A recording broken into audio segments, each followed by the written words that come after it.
Welcome back to the Crochet Carousels, my friends at yarnspirations.com. Let's make a pom-pom together using a pom-pom maker.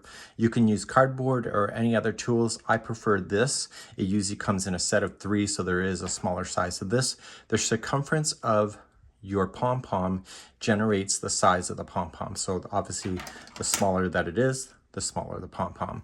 We're going to do a big one here because I'm going to do a nice generous size, and we're just going to use some yarn that I have for a hat that I'm currently making. The first step that you're going to want to do is open up your 2 pieces so that they're like this.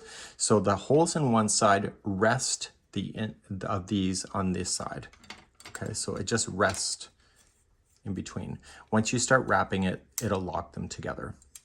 Taking the yarn that you want to use, just put your thumb down on it and just start wrapping around, equally spacing the yarn back and forth until you get to the desired thickness that you would like to go. Okay, so I'm going to be back in a moment. I'll keep wrapping this side before I jump to the other. And now I can let this go because this yarn is now holding the tool together. So once you think you have enough on there, just make sure that it's equally spaced throughout the whole arc. Nice and easy. Okay, so I think that's enough. So what I'm going to do is just flip this. Okay, and I'm going to jump to the other side. Okay, so we're not going to worry about this tail end at all. Okay, we're just going to jump it over.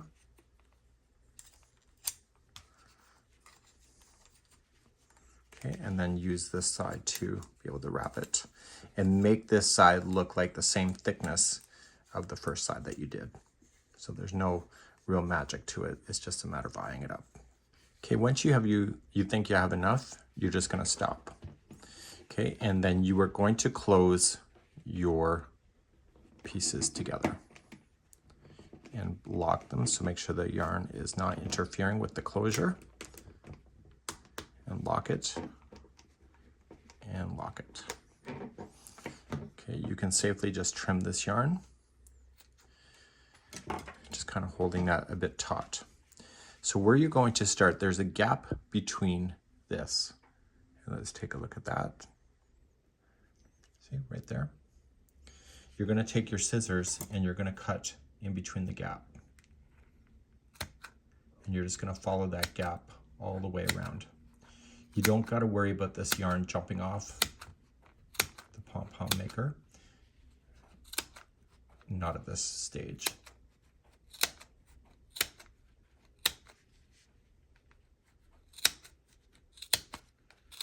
Okay, we're halfway around now. You can turn it around and do the other side.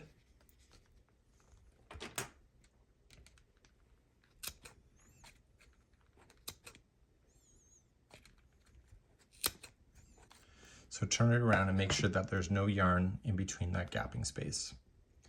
Now with the stronger yarn, because I'm using kind of a roving based yarn, I'm just going to use a similar color to it. You will not see this color. And you were just going to take it through the piece to the other side and just flip it up like this. And you were going to tie your first knot.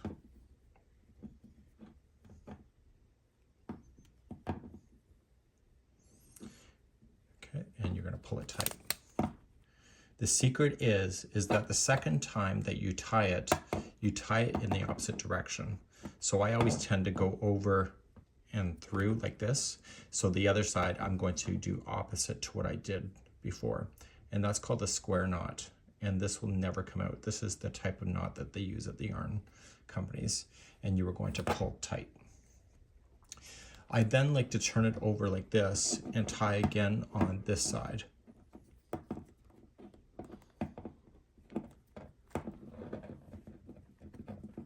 Does it need it? Probably not, but I do that anyway.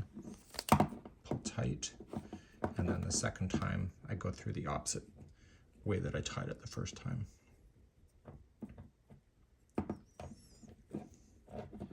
And pull tight. Now, this is completely secured, and now you can open up your 2 pieces and slide that out.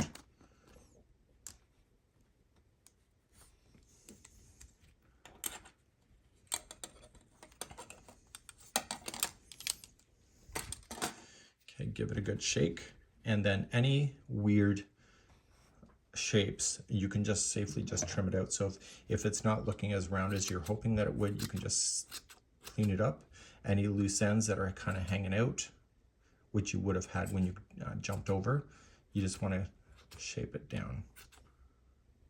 Before applying to your project, you may want to give it a good shake too. Just any loose ends or fibers that you may have had may look weird.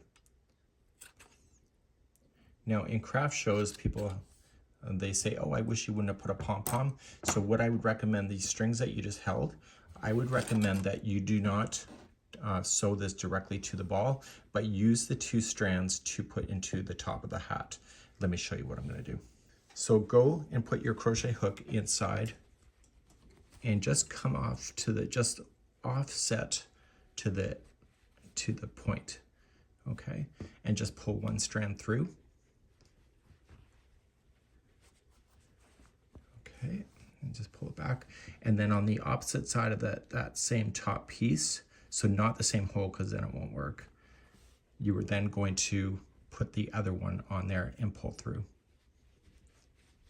Okay. Using the 2 strands with my hand in behind, I'm just going to pull it tight to the top of the hat, and then I'm going to flip the hat in like this. And what I'm going to do is just tie this into a bow tie at the top of the hat on the inside. And so therefore, if somebody says to you they wish that you would not have put a pom-pom, they can just undo the tie, or you can, and remove the pom-pom. And if they are going to wash the hat, then they can remove that themselves and put it back on, just like that. And so then you would end up with a really cool hat with a pom-pom, just like that. Any kind of weird ends, make sure you just take a look at that, give it a good shake, and make sure that it all looks consistent. This is it for today.